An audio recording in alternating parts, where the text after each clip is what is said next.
Well, it is a bank holiday Friday, but we're outside the courts here in Douglas. Christina's with us. This is a demonstration against sentencing, particularly for paedophiles, I understand, is that yes, right? It's sex abusers as a whole, basically. Okay. Yeah.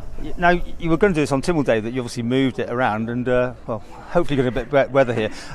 You feel very strongly about this. Can you explain the reasoning behind it? Well, the news over the past few years tells the story for itself. These abusers are not getting the sentences appropriate to the harm that they create for the victim, the harm they inflict on the victim. It's disrespectful to the victim when they walk free from court, if they make it to court at all. It's disrespectful to the island. It makes the island look like it's a haven for these people. We need to stop that. We need to ensure that we bring in harsher sentences to use as a deterrent as well as a punishment. Right, so do you want bigger tariffs, or do you just want them to use them on the higher end of the scale here? Both. Nice. Both. I am going to be calling out today for mandatory minimum sentences, to ensure to use as a deterrent as well for any sex crime whatsoever. So that be reality or virtual, with the online grooming, etc. Now, do you not think the AG's department's doing its thing? Because, I mean, they do, obviously, from time to time, they have gone back and said that sentence isn't high enough. They haven't done it often enough. Right. They've done it once recently. Yes. And I think that was because of the public outcry and the public interest. And does that cause you, I mean, don't go into particular cases, but is that why you're particularly here today? That's the straw that broke it. That's not the particular case. There's been many, many cases beforehand, but that definitely was the straw that broke it. Right. So you've got, a demonstration here today? Yes. Obviously, no one's working there today, so you're not going No, well, we're not looking to disrupt court process. Right. I think that's illegal. We're looking to disturb the status quo. And the common law of consent, if you allow this behaviour to continue, it will continue. So people are here to say, this is our common law of consent. We don't want this to continue. It must be looked at and it must be changed.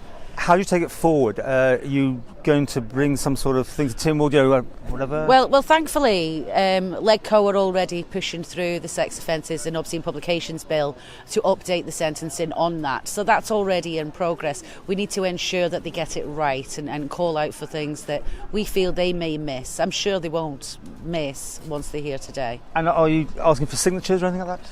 No, we haven't. I haven't raised a petition at all. Just a Facebook group, and it's basically be here, be seen, be heard, and stand up for the victims. I'm really, really passionate about the victims of these crimes.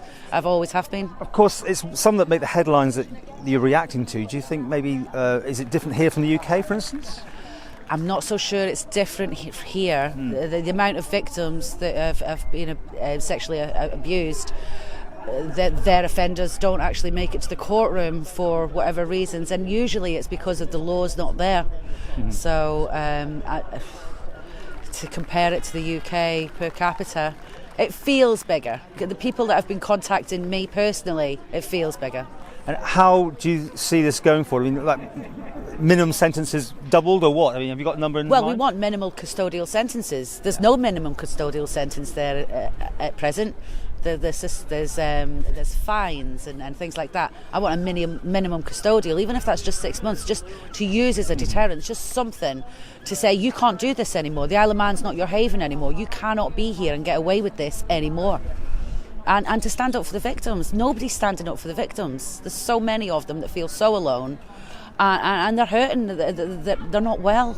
There's no support network for them. We need to ensure that's put in place.